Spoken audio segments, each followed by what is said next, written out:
उन्हाळा की घामाच्या धारा सुरुवात होतात. डोकं अगदी दुखू लागतं. थांबा, हॉस्पिटलला जायची गरज नाही. नमस्कार, मी doctor Deepak Korgaonkar, founder of fusion homeopathy.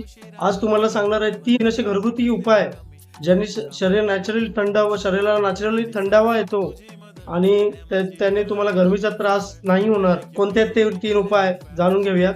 पहिला उपाय आहे तो म्हणजे सब्जा. सब्जा तुम्हाला सर्वांना माहीत असेल. तर सब्जा 1 चमचाभर भिजत टाकायचा ॲटलीस्ट अर्ध्या तासासाठी. नंतर या सब्जामध्ये लिंबू पिळायचं आणि मध टाकायचं. ग्लासभर पाण्यामधून याचं सेवन करायचं. सब्जामुळे शरीराला नॅचरली थंडावा येतो. सब्जा सकाळी उपाशीपोटी घ्यायचं आहे. याने बॉडी टेम्परेचर कमी होतं.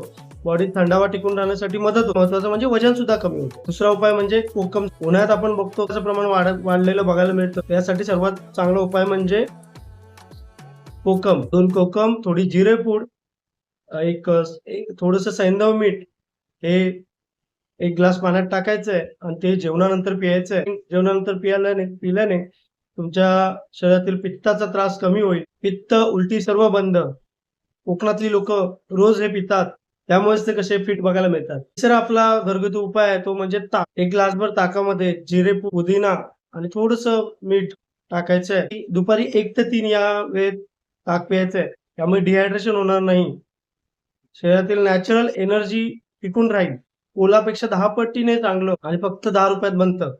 होमिओपॅथी काय सांगते की उन्हाळ्यामध्ये पित्त वाढतं आणि हे तिन्ही पदार्थ पित्त कमी करण्याचे काम करतात. शरीराला नॅचरली थंडावा देण्याचं काम करतात. पण अगदी आपल्या आजी पणजीच्या काळापासून या गोष्टी वापरतो. त्यांना कोणतेही साईड इफेक्ट नाही. मिळेल तो फक्त शरीराला थंडावा.